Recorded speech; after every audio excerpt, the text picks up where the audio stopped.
ಕೈಲಾಗಿದ್ದಷ್ಟು ಸಹಾಯವನ್ನು ಮಾಡಿದ್ದು.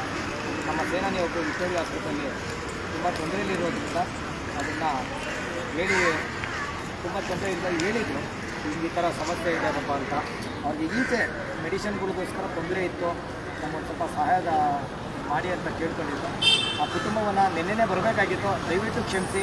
ನಿನ್ನೆ ನಮಗೆ ಮಳೆ ಇದ್ದಿದ್ದರಿಂದ ಅಲ್ಲೊಬ್ರದ್ದು ಒಂದು ಇಮ್ರಾನ್ ಅವ್ರದ್ದು ಸಮಸ್ಯೆ ಇದ್ದಿಂದ ನಾವು ಅಲ್ಲೋಗಿದ್ವಿ. ಆದ್ದರಿಂದ ನಮ್ಮ ಸೇನಾನಿ ಅವ್ರ ತಾಯಿ ಕೂಡ ಇಲ್ಲಿ ಇದ್ದಾರೆ. ಅವ್ರಿಗೆ ನಮ್ಮ ಈ ಬೆಂಗಳೂರು ಆಟೋ ಸೇನೆಯಿಂದ ನಮ್ಮ ಕೊಟ್ಟಂಥ ಸೇನಾನಿಗಳು ಪ್ರತಿಯೊಂದು ರೂಪಾಯಿನೂ ಕೂಡ ಇಲ್ಲಿ 2 ಭಾಗವಾಗಿ ಆ ಕುಟುಂಬಕ್ಕೂ ಮತ್ತು ಈ ಕುಟುಂಬಕ್ಕೂ 2 ಕುಟುಂಬಕ್ಕೂ ನಾವು ಇದನ್ನು ಹಸ್ತಾಂತರಿಸ್ತಾ ಇದ್ದೀವಿ. ನಿನ್ನೆ ಕೂಡ ನೋಡಿದ್ರಿ ನೀವು, ಅವ್ರಿಗೆ ಕೊಟ್ಟಿದ್ವಿ. ಈಗ ಅವರ ತಾಯಿ, ನಮ್ಮ ಸೇನಾನಿ ತಾಯಿ ಇಲ್ಲೇ ಇದ್ದಾರೆ. ಆದ್ದರಿಂದ ಅವ್ರಿಗೆ ಈ 10,001 ರೂಪಾಯಿನ ನಮ್ಮ ಸೇನಾನಿಗಳ ಪರವಾಗಿ ಈ ಬೆಂಗಳೂರು ಆಟೋ ಸೇನಾನಿಗಳು ಕೊಟ್ಟಂಥ ಈ ಸಹಾಯ ಹಸ್ತವನ್ನು ಅವ್ರಿಗೆ ತಲುಪಿಸ್ತಾ ಇದ್ದೀವಿ. ಅದರಿಂದ ನೋಡಿ, ಅವರು ತಾಯಿ ತುಂಬ ನೊಂದಿ ಒಂದೆರಡು ಮಾತುಗಳು ಹೇಳ್ತಾರೆ. ಹೇಳಿ, ತೋರಿಸಿ. ಓಪನ್ ಮಾಡಿದ್ವಿ ಅಲ್ಲ, ತೋರಿಸಿ ಅದು ನನಗೆ. ಅಮೌಂಟ್ ಓಪನ್ ಮಾಡಿ, ಅಮೌಂಟ್ ಓಪನ್ ಕೌಂಟ್ ಮಾಡ್ಕೊಳ್ಳಿ. ಹೆಲ್ಪ್ ಮಾಡಿ ದಿಲೀಪ್, ದಿಲೀಪ್ ಹೆಲ್ಪ್ ಮಾಡಿ. ಲೆಕ್ಕ ಹಾಕೋಣ.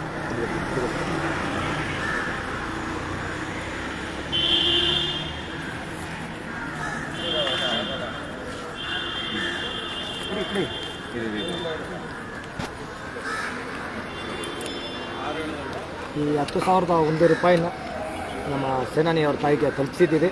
ಇವರು ಮುಂದಿನ ದಿನಗಳಲ್ಲಿ ನೋಡಿ, ಒಬ್ಬರು ಸರ್ ತಮ್ಮ ಹೆಸರು ಗೊತ್ತಲ್ಲ, ಆಟೋ ಡ್ರೈವರ್ ಹಿಂದೂಪುರ ನರಸಿಂಹಮೂರ್ತಿ ಅಂತ. ನೋಡಿ, ಈಗ ನಮ್ಮ ಆಟೋ ಚಾಲಕರು ಅನ್ನೋದು ಒಂದು ಹೇಗಿದೆ ಅಂದರೆ, ಪ್ರತಿಯೊಬ್ಬರು ನಾವು ಆಟೋ ಚಾಲಕರು ಅಂತ ಗೊತ್ತಾಗಿದ್ದ ತಕ್ಷಣ ಸಹಾಯ ಹಸ್ತ ಒಂದು 100 ರೂಪಾಯಿ ಆಗಲಿ, ಅದು ಎಷ್ಟು ಕಷ್ಟ ಇದೆ ಅಂತ ಗೊತ್ತಿದ್ರು ಕೂಡ ಒಂದು ಇಲ್ಲಿ ನೋಡ್ತಾ ಇದ್ದಂಗೆ, ನಮ್ಮ ಲೈವ್ ನೋಡ್ತಾ ಇದ್ದಂಗೆ ಇವರು ಹಿಂದೂಪುರದಲ್ಲಿ ಆಟೋ ಡ್ರೈವರು ಬಂದಿದ್ದಾರೆ ಏನೋ ಒಂದು ಕೆಲಸಕ್ಕೆ.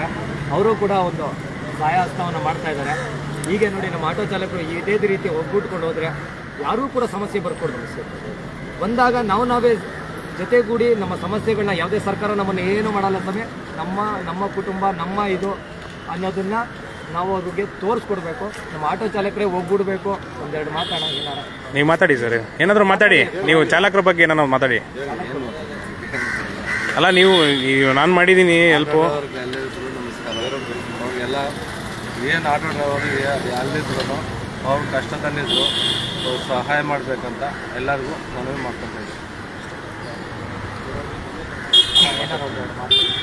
ಎಲ್ಲ ಆಟೋ ಸೈನಿಕರಿಂದ ಅಲ್ಲಿಂದ ಧನ್ಯವಾದಗಳು.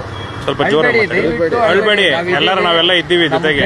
ನಿಮ್ಮ ಮಗ ನಿಮ್ಗೆ ಒಬ್ಬನೇ ಮಗ ಅಲ್ಲ, ಇಷ್ಟು ಜನ ನಾವೆಲ್ಲರೂ ನಿಮ್ಮ ಮಕ್ಕಳೇ. ದಯವಿಟ್ಟು ಅಳ್ಬೇಡಿ. ನಾನು ಅಪ್ಡೇಟ್ ಮಾಡಿದ ಕೇಳಿದ ತಕ್ಷಣ ನೀವು ಇಷ್ಟು ದೂರ ಬಂದು ಎಲ್ಲರೂ ಕೈ ಜೋಡಿಸಿ ನನಗೆ ಸಹಾಯ ಮಾಡೋದಕ್ಕೆ ತುಂಬ ಧನ್ಯವಾದಗಳು. ಆಮೇಲೆ ಮುಂದಿನ ದಿನಗಳಲ್ಲಿ ಸ್ನೇಹಿತರೆ, ಇವ್ರಿಗೆ ಹೇಳಿದ್ದೀವಿ, ಇವರು ಡಿಸ್ಚಾರ್ಜ್ ಆಗಿದ ತಕ್ಷಣ ನಮ್ಮ ಈ ವಾರ್ಡ್ ಅಧ್ಯಕ್ಷರುಗಳು ಏನಿದ್ದೀವಿ, ಇವ್ರ ಮನೆಗೆ ರೇಷನ್ನ ಇವತ್ತು ಪಾಪ ಇವ್ರು ಇಲ್ಲಿದ್ದಾರೆ, ಇಲ್ಲಿ ಏನೇ ಇದು ಆಗೋದಿಲ್ಲ. ರೇಷನ್ನ ನೀವು ಡಿಸ್ಚಾರ್ಜ್ ಯಾವತ್ತು ಆಗ್ತೀರಾ ನಮಗೆ ತಿಳಿಸ್ಕೊಡಿ. ನಾವು ನಿಮ್ಮ ಮನೆಗೆ ಅಲ್ಲಿ ಇವಾಗಿರೋ ಪಾಪ ಅವರು ಕೂಡ ಯಾವುದೋ ಆಟೋಗೆ ಹೋಗೋಕ್ಕಾಗೋದಿಲ್ಲ. ಆದ್ದರಿಂದ ನೀವು ಡಿಸ್ಚಾರ್ಜ್ ಆಗಿದ ತಕ್ಷಣ ನಮ್ಮ ಅವ್ರ ಕಡೆಯಿಂದ ನಿಮ್ಮ ಮನೆಗೆ ರೇಷನ್ ತಗೊಳ್ಳುವಂಥ ಕೆಲಸ ಅಂತ ಮಾತಾಡ್ತಾರೆ. ನಮ್ಮ ಕಾರ್ಯದರ್ಶಿ ಗಿರೀಶ್ ಅವರು ಮಾತಾಡ್ತಾರೆ. ನಮಸ್ಕಾರ ಸ್ನೇಹಿತರೆ, ನಾನು ಗಿರೀಶ್ ಮಾತಾಡ್ತಾ ಇದ್ದೀನಿ ಬೆಂಗಳೂರು ಆಟೋ ಸೇನೆಯಿಂದ. ಈಗ ಬಂದು ನಮ್ಮ ಸ್ನೇಹಿತರಾದಂಥ ಆಟೋ ಚಾಲಕರಿಗೆ ಒಂದು ಪ್ರಾಬ್ಲಮ್ ಆಗಿತ್ತು. ಅದರಿಂದ ಅವರು ಬಂದು ಇಲ್ಲಿ ಸ್ಪಂದನೆ ಮಾಡಿದಂಥ, ಇಲ್ಲಿಗೆಲ್ಲ ಹೆಲ್ಪ್ ಮಾಡಿದಂಥ ನನ್ನ ಸೇನಾನಿಗಳಿಗೆಲ್ಲರೂ ಪೂರ್ವಕ ಧನ್ಯವಾದಗಳು ತಿಳಿಸ್ತಾ, ನಮ್ಮ ಸೇನಾನಿಗಳ ತಾಯಿಯವರು ಇವರು, ಅವರಿಗೆ ಅದಕ್ಕೋಸ್ಕರ ನಾವು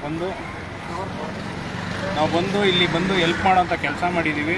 ದಯವಿಟ್ಟು ಮುಂದಿನ ದಿನಗಳಲ್ಲಿ ನೀವೆಲ್ಲ ಚಾಲಕರ ಮಿತ್ರರಲ್ಲಿ ಏನು ಕೇಳ್ಕೊಳ್ಳೋದು ಅಂದರೆ, ಮುಂದಿನ ದಿನಗಳಲ್ಲಿ ನಿಮ್ಮ ಕೈಲಾದಂಥ ಸಹಾಯಗಳು ಮಾಡಿ ನಮ್ಮ ಚಾಲಕರ ನೆರವಿಗೆ ಬರಬೇಕಾಗಿ ನಿಮ್ಮಲ್ಲಿ ಕಳಕಳಿಯ ಮನವಿ. ಮತ್ತು ಇದೇ ಥರ ಎಲ್ಲರೂ ಎಲ್ಲ ಸ್ಥಾನದಲ್ಲೂ ದೊಡ್ಡವರೆಲ್ಲ ಇದ್ದಾರೆ. ಅದರಿಂದ ನಮ್ಮ ಸರ್ಕಾರಕ್ಕೆ ಆಗಿರಲಿ, ನಮ್ಮ ಘನ ಸರ್ಕಾರಕ್ಕೆ ಆಗಿರಲಿ, ನಮ್ಮ ಚಾಲಕ ಮಿತ್ರರಿಗೆ ಆಗಿರಲಿ ಕೇಳ್ಕೊಳ್ಳೋದೇನೆಂದರೆ, ನಾಳೆ ದಿನ ನಿಮ್ಮ ಕಣ್ಣಲ್ಲಿ ನೋಡಿದಂಥ ಅನ್ಯಾಯ ಮತ್ತು ಈ ಥರ ಅಪಘಾತ ಗಿರಾಗೋದು ಮತ್ತು ಅವರು ಹುಷಾರಿಲ್ದಂಗೆ ಸಮಸ್ಯೆಗೊಳಗಾದಾಗ ನೀವೆಲ್ಲ ಮುಂದೆ ನಿಂತು ಸಹಾಯ ಹಸ್ತ ತೋರಬೇಕಾಗಿ ನಿಮ್ಮಲ್ಲಿ ಕೈ ಮುಗಿದು ಮನವಿ ಮಾಡ್ತಾಯಿದ್ದೀವಿ.